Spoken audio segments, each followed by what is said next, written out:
CNN Tonight, I'm Don Lemon. Donald Trump's presidency can be defined by lies. Well over 2,000 of them so far. And those lies are coming fast and furious. Well, last week alone, President Trump made 54 false claims. The last 6 weeks are among Trump's most dishonest as president. That's according to the Toronto Star's Daniel Dale, who has taken on one of the toughest jobs in news, counting all the president's lies. And in the face of all that lying, all that dishonesty, the president took it to a new level this week. Just remember, what you're seeing and what you're reading is not what's happening.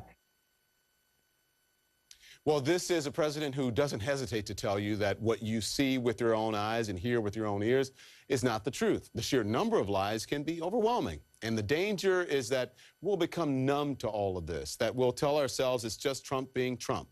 But there's a larger question here. Can the truth survive President Trump? Well, as a New York real estate developer, he built his business on his own blatant lies, claiming that Trump Tower has 68 floors when the truth is easy to see. It has 58. Claiming to be worth $100 million in 1982 when, according to Forbes reporter, his real worth was closer to $5 million. And in a lie, on top of a lie, calling that reporter claiming to be a fictional Trump spokesman named John Barron. This is a man who built his campaign on lies, starting with the racist birther lie that President Barack Obama was not born in this country, a lie he reportedly still clings to in private. If he wasn't born in this country, which is a real possibility, if he doesn't, it's one of the greatest scams in the history of politics. Claiming he saw Muslims celebrating on roofs in New Jersey on 9/11. Never happened. Claiming he opposed the Iraq War from the beginning, when the fact is, his first critical comments came 18 months into the war. Suggesting Ted Cruz's father was somehow involved in the JFK assassination, which is just beyond belief. And now, as president, Donald Trump is lying more and more and doubling down on his strategy of trying to discredit anyone who questions his lies. Well, what are all these lies doing to our democracy, to our standing in the world? Facts still matter, right? The truth still matters. So are you going to believe the man who tells you to ignore the facts, to ignore the truth? Or are you going to believe what you see with your own eyes or hear with your own ears? Good questions. So let's bring in now CNN's political director, Mr. David Chalian. David, thank you so much for joining us. President Trump's lies are coming fast and furious. As I just said before, he has made 54 claims last week, false claims last week, and says that in the last 6 weeks, they're coming with the last 10 weeks, his most dishonest weeks as president. That's according to the Toronto Star's Washington correspondent, Daniel Dale. So the question is, why do you think, what is going on? Why is this getting worse? Well, two things are going on. One, I think the president is clearly under increasing pressure from the Mueller probe, from the Michael Cohen story, and I think we're seeing that play out, that pressure, time and again. But the real reason why I think you see an uptick in this and no desire from the president to step away from this behavior is because he doesn't suffer huge repercussions for it in terms of his base of support, in terms of the people that work for him and are interacting with him every day, in terms of his party's members of Congress who he's dealing with. There's no flood away from him that this is unacceptable in some way from his circle of influencers, and that, to me, is what gives him sort of the permission to continue to do this. Yeah, no repercussions so far. I mean, but President Trump, he has been astonishingly effective, David, in getting his followers to believe him, even in the face of bold-faced lies. Is there any sense that things are changing and you know, as this becomes more frequent and even bolder as he does that?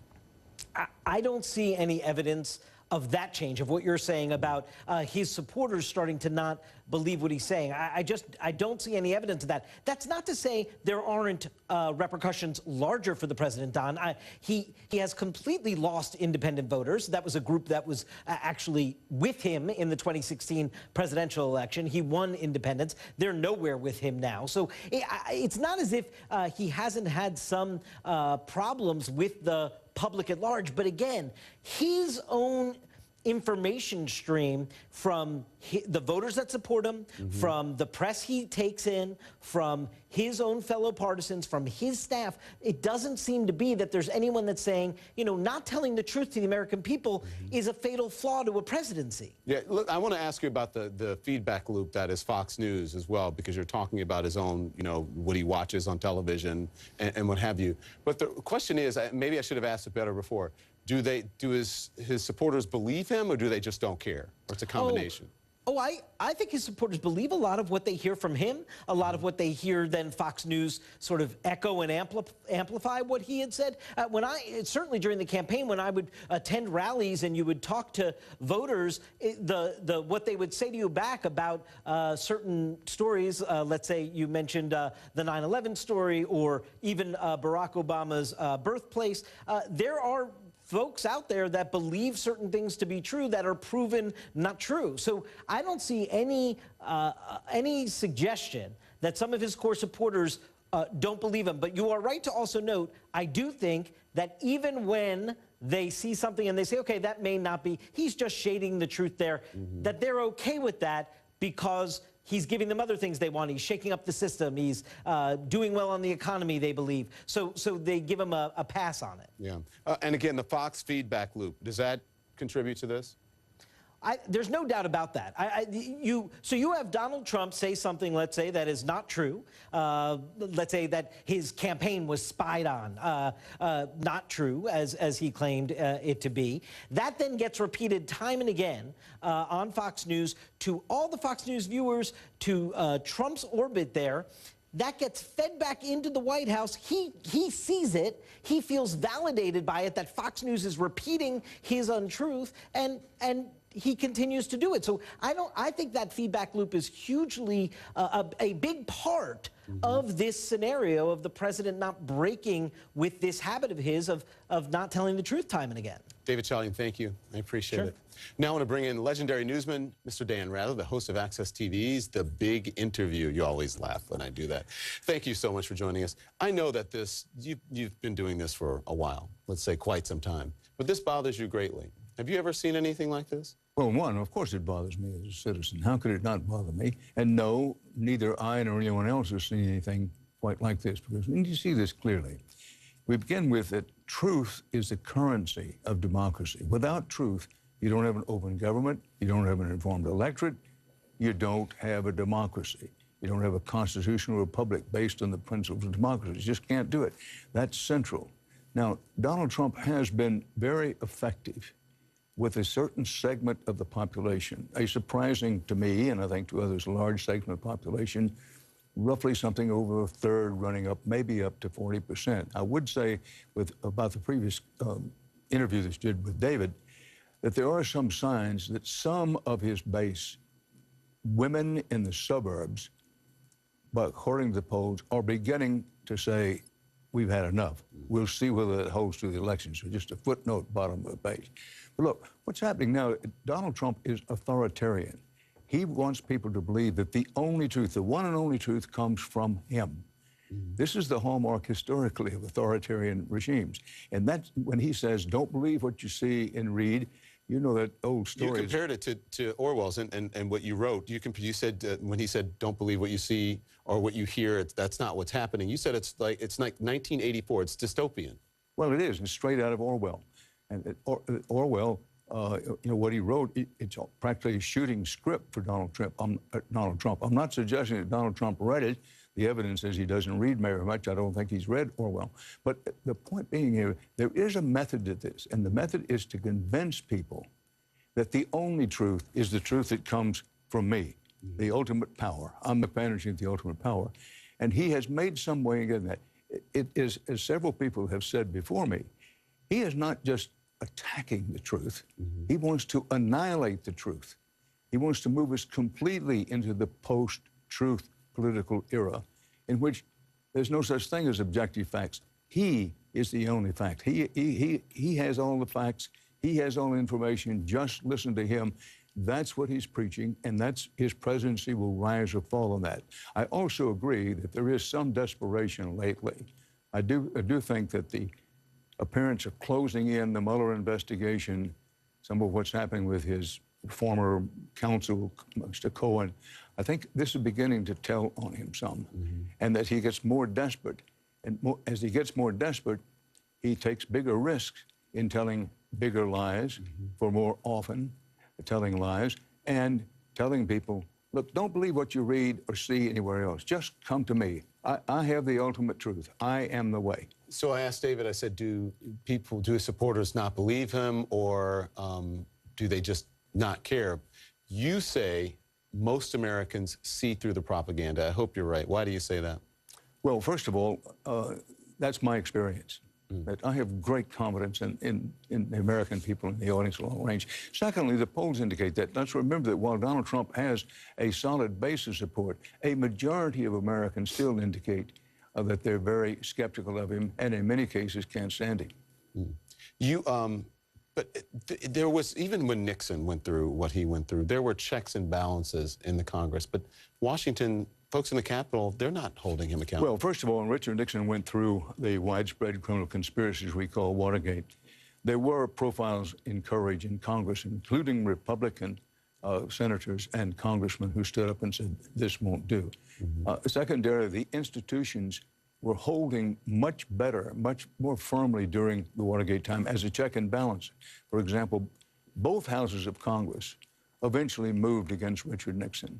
The judiciary upheld what the special prosecutors of the time were seeking to have upheld, giving away the tapes. You compare that with today, the profiles encouraged, particularly among Republicans in the House and Senate so far, have been very, very few and far between. That opens them to charges of being, quote, gutless wonders. Yeah.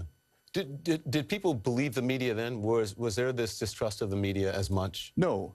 There was a great deal more trust in the media at the time, partly because there were voices other President Nixon and Vice President Spiro Agnew, who was made to resign in disgrace, but nonetheless, that there were all kinds of voices in the Republican Party who supported the idea of a free and independent press, saying, look, I don't like what the press says, but it's no good attacking them. And there was a good deal more trust. And by the way, what the press did during the Watergate time, of course, engendered a great deal of more trust in the press in the later 70s and early 80s. I just hope the system isn't broken when you think about what's happening in Washington and the distrust in the media, and then you see them, you know, the administration kicking out reporters or reprimanding them for asking questions. It's terrible. Well, it hangs in the balance. It's the reason I say without wanting to be preaching or profound about it, we're in a battle for the soul of the country. Right. Donald Trump represents one way to proceed, and those who are appalled by what he's doing represent another. Some people in between. But make no mistake, all the chips are on the table here. This is a battle for the soul of the country. Will we get back to, you think, where we can agree on, what, you know, the whole thing about Putin would and wouldn't, and that's what I meant to say. I mean, that, as you said, universal truths. He said what he said, and then he tried to fix it, but... Well, is the question, do I think we can get back to that? Yeah. I don't think we can get back to it during this presidency. I would love to be proven wrong. After this presidency? After this presidency, a lot depends on how it goes in the next few months. Thank you, Mr. Rather. Thank you. Appreciate your time. I'm always glad to be with you. We come back. Donald Trump's tangled relationship with the truth goes way back, how he built his real estate empire on a foundation of lies, and how he got away with it for so many years. President Trump is a serial liar, and that's been true from the beginning. He built his real estate business on a foundation of lies. CNN's chief political analyst Gloria Borger and Tony Schwartz, the co-author of Art of the Deal, are both here to talk about that. But first, Gloria takes a look at Trump's long history of lies. From the election itself... In many places, like California, the same person votes many times. You probably heard about that. They always like to say, oh, that's a conspiracy theory. Not a conspiracy theory, folks. Millions and millions of people. To the inauguration... We had a massive field of people. You saw that. Packed. It went all the way back to the Washington Monument.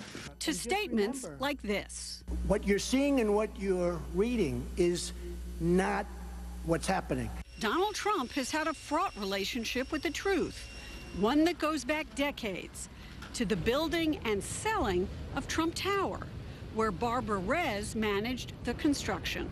He planted that Princess Di was looking for an apartment in Trump Tower. And that didn't happen? No. Oh, but it made the papers. sure. So veracity wasn't a part of it. It was just getting the buzz out there Yes. about Yeah. about Trump. Did you guys laugh at it, or? Yeah. Because there was nothing so terrible about it. I mean, you know, it was kind of like puffing. You know, it was like exaggerating. Tony Schwartz, co-author of Trump's Art of the Deal, has a name for this. I came up with this phrase, truthful hyperbole, which is, you know, I called it an innocent form of exaggeration. Now I can call something that I actually sold for $2 million, I can say $10 million, and that becomes truthful hyperbole. The problem is that there is no such thing as truthful hyperbole. The truth is the truth. Hyperbole is a lie. They don't go together. And they didn't go together during the troubled opening of Trump's Atlantic City Taj Mahal Casino in 1990, when some of the slots didn't work. When the Casino Control Commission went down there on opening day to check out that all the things had been done, many things hadn't been done. They shut down a third of the slots. Slots that were critical to the casino's success. The slots are the prime revenue producer of the casino. To shut down the third on opening day was both humiliating and financially disastrous. And it was only done because he doesn't have, an organization in depth. But that wasn't the story Trump told. Something could go bad, like the opening of the Taj, and he would say, it's because we had so much business here that this happened. Not that the systems broke down, not that we didn't know what we were doing. We had so much business it broke down. Truly, he just would lie about everything. And he did. What about the slot machine thing where they were down for a while? The slots were so hot. Nobody's seen people play that hard and that fast. So what, it blew out the slots, literally? They blew apart. We had machines Were they like that too much they were fuse? virtually on fire. Donald is so wrapped up in hyperbole that it's almost constant lies. Whether it's the littlest things where, if you had 2,000 people at an event, he would say there were 5,000 people at an event. And he got away with it. There's no belief system. If it will work, I will say it. If it stops working, I'll say it's opposite, and I will not feel any compunction about saying it's opposite because I don't believe anything in the first place. Switching gears is exactly what President Trump had to do after his press conference with Vladimir Putin, attempting to walk back this remark on election interference. My people came to me, Dan Coates came to me, and some others. They said they think it's Russia. I have President Putin. He just said it's not Russia. I will say this, I don't see any reason why it would be. In a key sentence in my remarks, I said the word would instead of wouldn't. The sentence should have been, I don't see any reason why I wouldn't, or why it wouldn't be Russia. Seeing it from his perspective doesn't make a distinction between what's true and what's false. His only distinction is what will work and what will not work. And what happens when he's challenged with facts? What does he do? He has a genius, perverse genius for turning any situation into something that is evidence of his brilliance, even if it's not true. Wow, we have a lot to talk about. Gloria, Tony, when we come back, I'm going to ask both of you, could Donald Trump have been a success without the lies? Donald Trump has a strategy of ignoring the truth, first in business and now as president, because it doesn't suit his narrative. The truth gets in his way, and lying is his main MO to get what he wants. So let's discuss now with Gloria Borger and Tony Schwartz. Hello to both of you. Gloria, great reporting, but I want to start with Tony because he co-wrote The Art of the Deal. He really wrote The Art of the Deal. So I got to ask you, though, without the lying, could he have been as successful, or the appearance of being as successful, a successful person, or as successful as people think he is? Well, he's the product of his own marketing, and so I would say no, he actually couldn't have been remotely as successful, starting with, for example, the success he had at getting on the Forbes 500 list when he was worth almost nothing, and he managed to trump it up into, I don't know, convince them that it was 10 million or 20 million or 100 million. Himself, or by pretending to be somebody else? Or... No, I think he did it directly. He would just harangue the reporters who gathered that information Yeah. Financial reporters tell me there's no verifiable proof that he's a billionaire. You know, there's a guy who was his lawyer back when I was doing that book, and I kept in touch with him. Actually, a guy named Nick Ribas. He seems to have disappeared off the face of the earth. But he once said to me, you know, Donald's not worth anything. It's a complete joke. It's a house of cards. Wow. Gloria, what about in politics? If he didn't lie the way he does, do you think he would have gotten to the presidency, have been able to survive the multiple scandals he's survived so far? Look, he's a brander, and he brands himself. And as Tony pointed out in the piece, quite astutely, I think, it's not, with Donald Trump, it's not about true or false. It's about, will this work for me or won't this work for me? So in a campaign, he will do what works for him. And if it doesn't work for him anymore, he will turn around and do something else. And that's what we saw after Helsinki, for example. And I think, you know, I think this is the way he markets himself. And by the way, what he does is exploit the fact that his supporters hate the media, don't trust the media. You know, 3/4 of Republicans don't trust Trump more than the media. So he doesn't care. He doesn't care because he'll say, believe me, because you don't trust those guys, you trust me more, and it works. Yeah, and some actually believe him. But, you know, as I say, as I've been saying since the election or during the election, that New Yorkers knew. People around the country didn't necessarily know because they saw him as the apprentice, right? And so maybe that works, that thing that you call truthful hyperbole. Maybe it works in that instance. Well, I mean, it clearly worked. Alpha male. Yeah, the man is president of the United States. It clearly worked. But yeah. What I think is that Trump actually believes, and this is the totalitarian instinct in him, and it's very strong, Trump actually believes that if he says something over and over again, no matter how totally outrageous it is, for example, and I would say this is the best example so far, yesterday, the day before, when he said, what you're seeing is not true. We just saw it repeated. Right. What you're seeing is not true. That's prima facie insane. Right. Of course what you're seeing is true.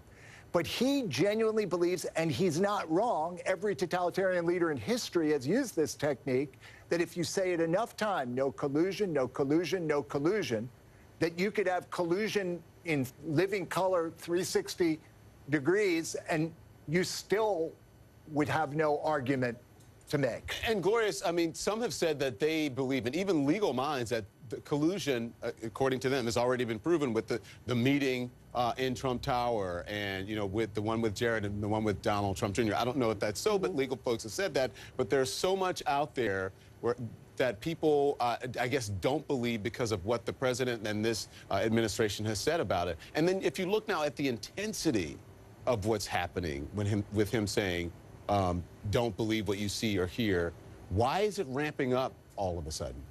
Well, look, I think to a certain degree, feels some of the walls closing in on him. He has the Mueller investigation still going on. His attorneys are still talking to the special counsel about whether he's going to testify and talk about the question of lying.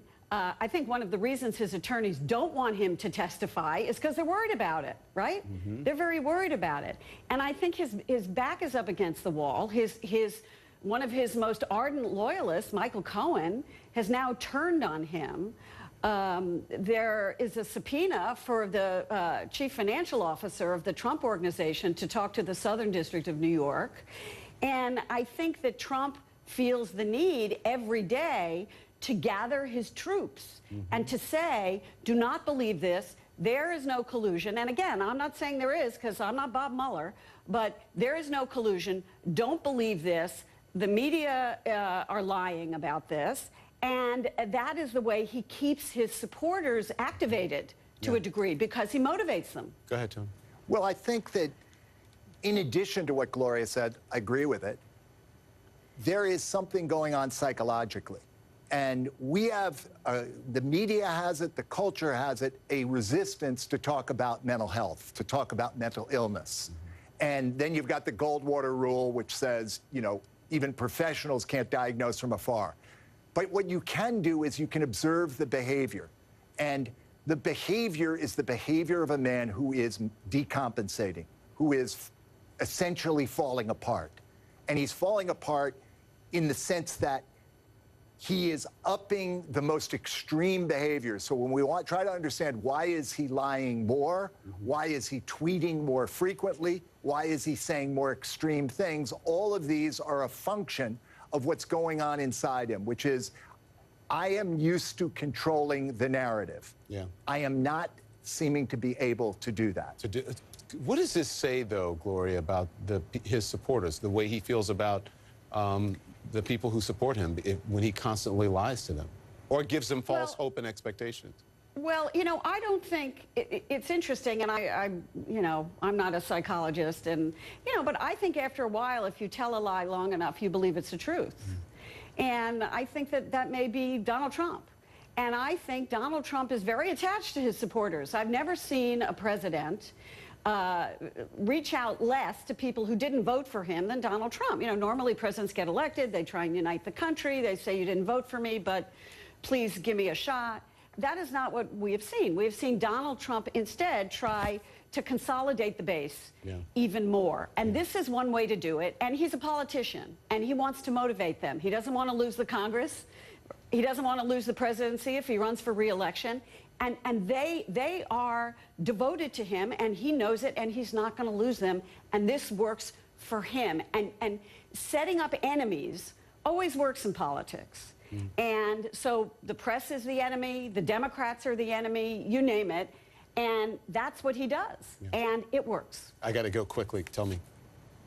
I think you asked the question, what does it say about his supporters? It says something about how aggrieved and how empty Well, I was they going to say, are. what does it say how he feels about his supporters? Because you lie to the people you really care about. There is no one he cares about less than his supporters. They, to him, in his honest moments, are America's losers. Why do you say that? Because they're people without power, they're people without success, they're people without all the things he values most, they have least. I thought you were going to say they're a means to an end, but they are absolutely a means to an end. Thank you both. I appreciate it. When we come back, the big question, will truth in America survive Donald Trump's presidency? All of President Trump's lies in office, well over 2,000 of them so far, damaging our democracy. And can we ever get back to where we were? Let's discuss now with CNN's presidential historian Douglas Brinkley, CNN political analyst Kirsten Powers, and Washington Post book critic Carlos Lozada. Good evening. Welcome to all of you. Douglas, listen, the president is lying more often than ever, and the lies seem to be more bold. They seem to be bolder than ever. Is the public desensitized to all of his lies? I don't think they're desensitized. They let him get away with too much.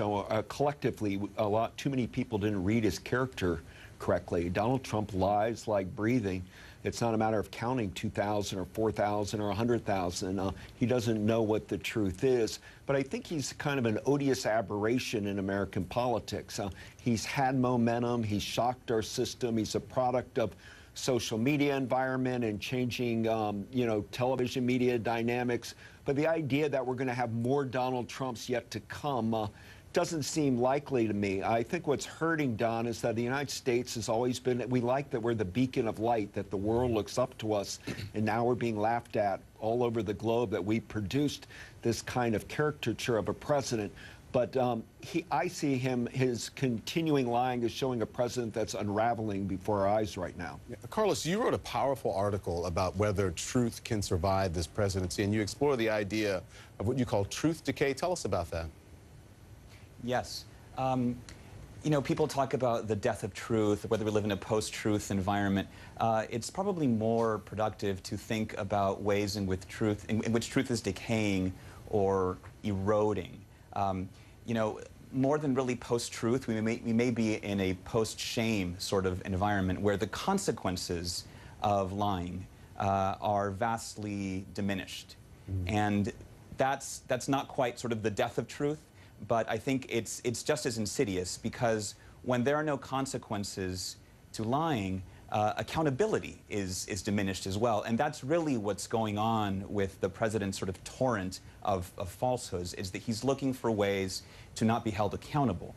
If you can't agree on what truly happened, then how can you decide if your leaders are doing a good job? And if you can't decide if they're doing a good job, then what kind of democracy do you really have left? Yeah, and Kirsten, listen, I'm going to tell you, studies show That is very difficult for people to tell lies from the truth. The brain first has to accept a lie as a truth, then make a judgment to discard it as false.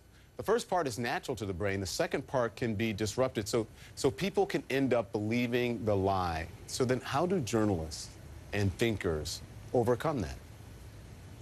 Well, I think it's important to keep calling it out and keep making it clear when something isn't true, and I think it's important to stay outraged. So a lot of times I see people rolling their eyes and sort of saying, oh, that's just Trump being hyperbolic, when in fact he's lying about something, and there's no question that he's lying about it. And so I think it's important to just continue to say that and not get lulled into this idea that this is normal. And I think one of the problems is, like you said, people believe it, and then they repeat it. And so, you know, oftentimes when you're trying to have a conversation, perhaps on your show or another show, and you're talking to somebody who is just, they're not actually having a debate, they're not actually talking about facts, they're just saying things that aren't true, and you spend your entire time explaining why it's not true. You know how frustrating that is for me, and you've been here when I've had some of those arguments. But let me just say this, and I will let you finish. That's what this whole theory about people have to believe the lie first, right? Before it has to be true, and then you have to sort of think about it and say, okay, well, that's not real, and that part, as I said, can be disrupted. That's why I like to shut it down right as it's happening, or fact-check people in real time before they continue on with the lie. And I think that's important to do. People get upset and say, oh, well, you're shutting down my right to speak. No, you're lying to people, and I understand the process of repeating it, and people will believe it. Go on, sorry. Yeah, no, and I think that, look, I recommend a book called On Tyranny by Timothy Snyder, and I interviewed him for one of my columns, and one of the things he said is post-truth is pre-fascism. So this is something that all authoritarian leaders do. They try to destroy truth, and they don't want there to be any truth. They want everybody to be fighting with each other and turning against each other, and eventually tuning out, because they get to this point where they say, this is just too much spectacle. This is what Putin does. And there's just too much spectacle. We don't really know what's true, and we're just going to get mad at each other, and we're just going to stop expecting anything from the government. And so that's what Trump is doing. I think it's wrong to think that it's clearly a strategy. Yeah, I think it's wrong to think that he's too dumb, which I hear people saying, you know, that he's too dumb to do that. I think that he understands what he's doing. It's true he has a distorted reality, but I also think he knows that some of these things are objectively not true, and that he can say it and it doesn't matter. Carlos, a number of books have been written about all the lies the president is telling, including by senior contributor Amanda Carpenter, called Gaslighting America, where she outlines a pattern that Trump uses to gaslight Americans. Step 1, stake a claim on a fringe issue. Step 2, advance and deny, which is what Trump does when he says things like people are saying. And then step 3, create suspense by promising new evidence. And step 4, discredit the opponent. Step 5, declare victory. So if we can outline a pattern, you know, identify what the president is doing, why can't we stop it? Because he keeps doing it. He understands the power of repetition very much. You know, if you keep saying that you won the biggest electoral landslide in decades, if you keep saying that the tax cut was the biggest tax cut in history, you know, that is going to stick eventually with some people, especially if the falsehood is in keeping with someone's pre-existing political beliefs. If you're inclined, for instance, to believe that immigrants have a detrimental impact on the American economy or American society, then you might be inclined to believe it when the president says that you know, millions of them voted illegally in the election, even though there's no evidence to that effect. And so I think that he understands the kind of rhythm of how he keeps doing this. What's also important in this context to remember is that affirming, accepting, or even defending Trump's falsehoods is not necessarily about conviction of, you know, in that fact. It's about allegiance. It's about standing by your guy. It's very astute. And that's the quality that Trump prizes above all else, which is loyalty. And I've been watching that happen for the last 3 years. I think that's very astute that you say that. Listen, people say that this country was a great experiment in democracy, and I think it's fair to say that this presidency is a great experiment as well. The question is, that I want to ask my historian Douglas Brinkley, is can we survive it? And we'll do that on the other side of the break. With Douglas Brinkley, Kirsten Powers, and Carlos Ozeda. So I sort of laid it out before the break, is that we're the great experiment. This presidency is as well. The question is can we survive this? Douglas?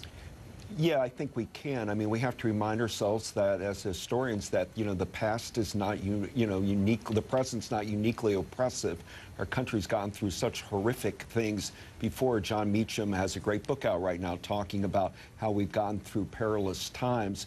The key here is education, and I have 3 kids in school, Don.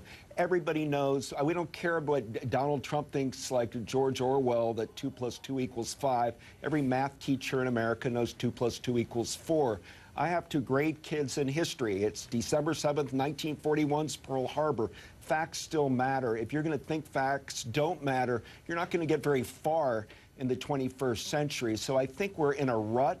We have broken Washington politics. It wasn't about Barack Obama being just a beacon of light, but people like John McCain and Mitt Romney were able to, have a good match with Obama.